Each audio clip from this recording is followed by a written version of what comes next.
Hey guys, what's up? Stan here. This is week 18, book 18, and this week's book is Own the Day by Aubrey Marcus.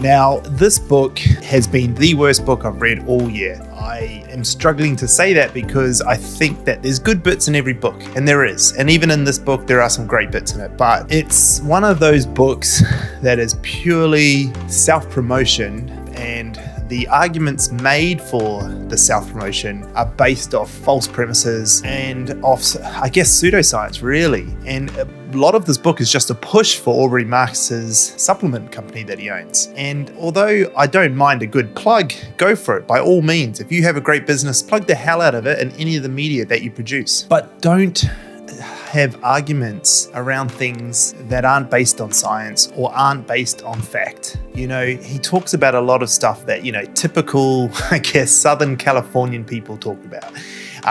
Some crazy things in there about contraceptive pills and how damaging they are to females.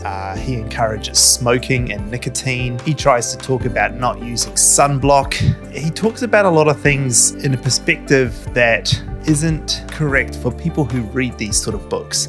A lot of people who read these sort of books are quite vulnerable, are quite easy manipulated, or they are looking for something. And I fall into that category where I'm looking for something from these books. I'm looking to take a piece of advice from them, my one key takeaway that I can apply to my life and help live a better life. Now, the problem you have when you have such a big voice like someone like Aubrey Marcus or any of these authors that we read and are, often pushed by Audible on their recommended reading list, which is where I found this book, is that there are people out there that you might influence about one of these isolated topics inside your book, and they can't take that the right way, and they will pick that little nugget out and they'll run with it. For instance, not wearing sunblock, that we don't get enough vitamin D and so therefore sunblock's bad and that we shouldn't be wearing it. If you come from the Southern Hemisphere, Australia or New Zealand, and you don't wear sunblock, you're getting skin cancer.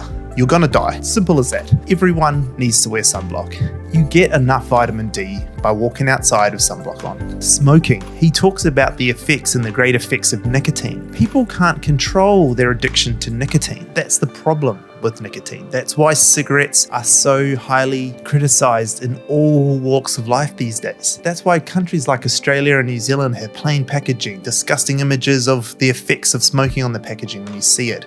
You can't even look at the packets. They're behind closed cupboards now to try to discourage it. The price of them has gone through the roof. I know people spending $200 to $250 on cigarettes a week still because they're crazy, but they still are because they're addicted to it and they can't stop. They financially are getting hurt by it, but they can't stop. Now, when you give people these little nuggets of advice inside your book that's meant to be about healing and owning the day and being the best you have to be able to make sure that there's nothing in there that sets people down a wrong path.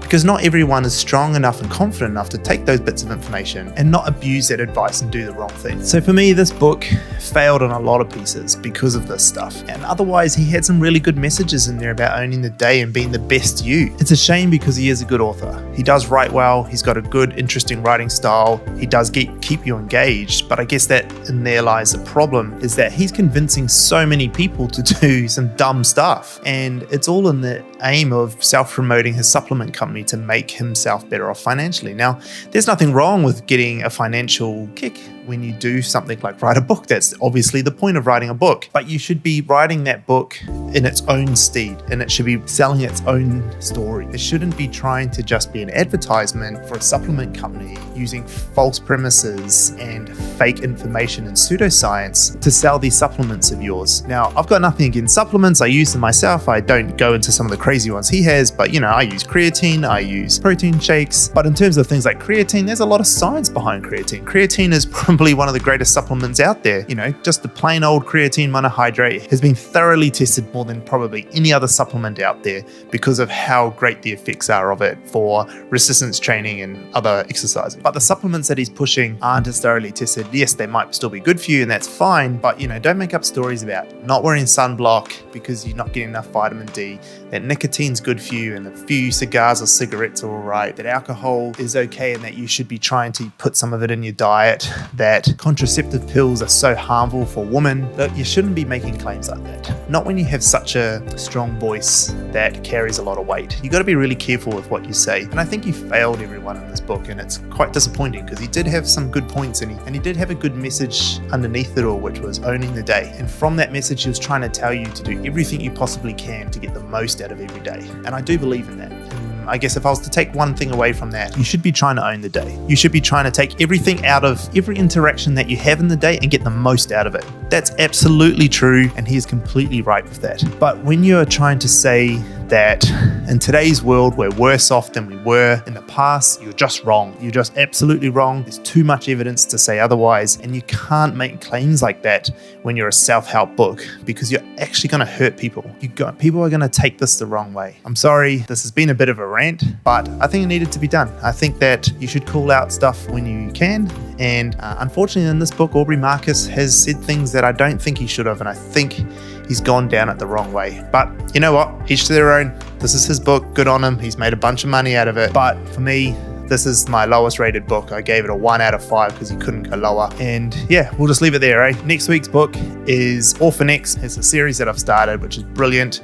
So we'll get into that next week. Otherwise, if you like the video, give us a thumbs up. You probably didn't like it because it's a bit of a rant. But anyway, hit subscribe, hit the notification bell, and you'll see all the next coming videos as we go along. Cheers, guys. Thanks.